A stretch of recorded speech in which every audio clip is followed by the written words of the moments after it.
Hello children, we are back with another very interesting story. कुछ भी समझाने से पहले let us straight away dive into the story, and the title is The Guru's Grace. After the death of the great sage Akash Dev, one of his disciples, Megh Dev, had succeeded the position of the Guru. According to the tradition that prevailed in that cult, those who had been initiated by the earlier Guru looked upon his successor as their Guru. Akash Dev had many disciples. Megh Dev commanded their allegiance.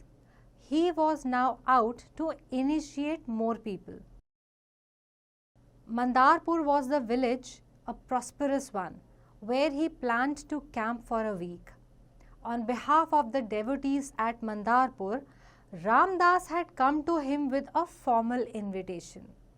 For some reason, Megh Dev delayed his visit to Mandarpur and Ram Das was detained at the mutt. Someone came from Mandarpur with the bad news that Ram Das's only child, a little boy, was down with severe fever. He had been summoned home urgently. Ram Das, however, refused to go. My sacred duty is to accompany the Guru. How can I do otherwise? Was the message he sent home. Another messenger met him the next day to inform that his son was in a critical condition. But Ram Das was not disturbed. I don't worry and nobody else need worry either, was his puzzling message. Megh Dev set out for Mandarpur on the third day. While he rode a bullock cart, a number of his disciples walked, keeping pace with the cart led by Ram Das. They were about to enter Mandarpur when a distraught cousin of Ram Das came running and informed him that he had been a bit too late. His son had died an hour ago. "Don't you worry," was Ram Das's cryptic comment. The Guru reached the village temple where he was to camp. Ram Das saw to it that he had been comfortably lodged before going home. An air of gloom pervaded the atmosphere of his house. His wife had fainted, others were crying, seated around the child's dead body. Obviously, Ram Das को आने में 1 घंटे की देरी हो गई थी और उसके बच्चे की डेथ हो चुकी थी, तो पूरे घर में मातम छाया हुआ था। लेकिन रामदास इतना उदास नहीं था। वो जैसे पहले काम था वैसे ही अभी भी काम था। Ramdas hardly looked at anybody. He lifted his dead child and rushed out of the house. "Has he gone mad?" wondered those who saw him doing this. Ramdas made a beeline for the Guru's camp. Megh Dev sat on a chair talking to several people. In fact, the villagers were reporting him about Ramdas's loss. Ramdas laid the dead child at his feet, fetched some water in a vessel and obliged the Guru to dip his toe in it. He then sprinkled that water on the child and sat down, closing his eyes. थोड़ा strange था ना? अपने बच्चे की dead body गुरु के चरणों के पास रख दी, एक बोल में पानी लाया जिसमें गुरु के पैर डिप करवाए और वो वाला पानी उसने अपने बच्चे के ऊपर थोड़ा सा छिड़क दिया. Suddenly someone noticed the child opening his eyes and looking at everybody. Exclamations of joy and wonder shook the camp. Dozens of men and women came rushing to see the miracle. जादू ही तो था, मरा हुआ बच्चा जिंदा कैसे हो गया?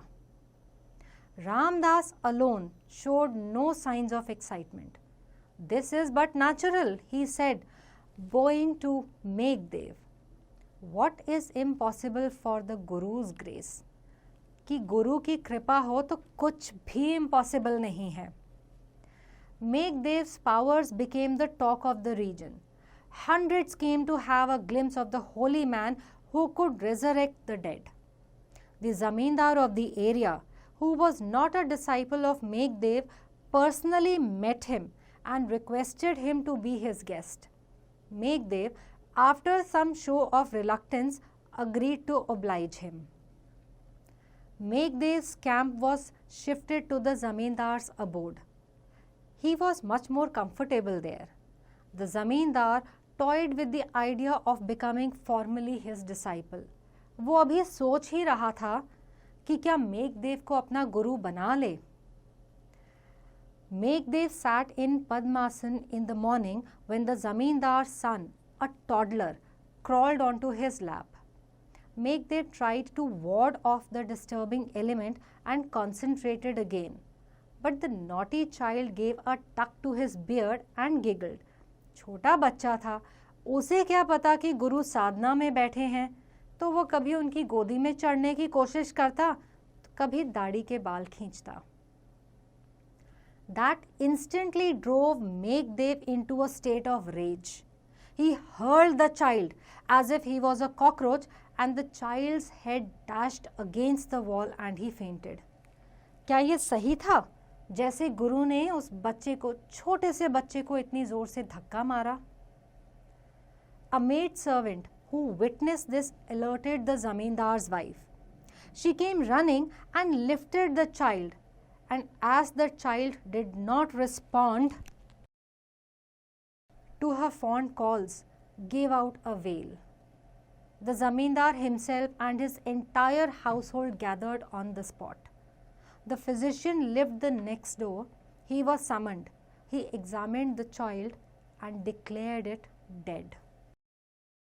Megdev, who knew all that was happening but pretended to be in a trance, at last opened his eyes. अब मेघदेव को शुरू से पता था क्या हो रहा था, लेकिन फिर भी उसने क्या प्रिटेंड करा कि वो डीप साधना में है. लेकिन अब उसने अपनी आंखें खोलीं. Why this hullabaloo? He said. ये इतना शोरगुल क्यों हो रहा है? The Zamindar with folded hands said, Sir, my naughty little son was duly punished for disturbing your meditation. But it is high time you restore him to life. भाई मेघदेव की बारे में क्या बात फैली हुई थी कि वो तो मरे हुए लोगों को भी जिंदा कर सकते थे. Bring a little water, commanded Megdev. The servants were ready with it. A silver vessel was put before the holy man. He dipped his toe in it. Now sprinkle it on the boy, he instructed. His instruction was followed. Water was sprinkled on the boy not once but several times, but to no avail. Surprise was writ large on the faces of those waiting with bated breath to see the miracle. भाई पहले भी तो ये जादू हुआ था कि मेघदेव के पानी में टो डिप करने के बाद उस पानी को छिड़कने से रामदास का बेटा भी तो जीवित हो गया था. यहाँ ये जादू क्यों नहीं हो रहा था? Anyways, water was brought once again, and this time in a bigger vessel. Megdev sank both his feet in it. Then the vessel was emptied on the boy. But nothing happened. The Zamindar goggled his eyes and demanded of Megdev, What is the matter? Megdev hemmed and hawed. बेचारा क्या करता, क्या जवाब देता? Revive my child, I say, or else. The Zamindar was assuming a fearful stance. Out of the crowd emerged Ramdas. He stood between the Zamindar and Megdev, and next knelt down, and touching Megdev's feet said imploringly, O Guru, please slacken the rigors of your test of the ignorant people like us, who can pass it without your grace. Somebody brought another vessel full of water. Ramdas made Megdev's toe touch it. He then sprinkled the water on the child, tears rolling down his cheeks. He shut his eyes and kept sitting. There was absolute silence. In a few moments, the child's heart resumed beating. He fluttered open his eyes. His mother took him to her breast and ran away from the scene. The crowd that had collected again sang Meghdev's glory. The zamindar alone was not sure. In any case, he did not proceed to enroll himself as Meghdev's disciple. But the one who was absolutely sure of Meghdev's worthlessness was Meghdev himself. तो बच्चों, ऐसा क्यों हुआ? क्या वाकई मेघदेव में वो जादुई शक्ति थी, या फिर उसके भक्त रामदास की भक्ति का असर था जो उसको बहुत पहुंचा हुआ गुरु मानता था? और मेघदेव क्यों उस बच्चे को जीवित नहीं कर पाया था पहले? क्या इसकी वजह उसका अपना गुस्सा था? सोचिए।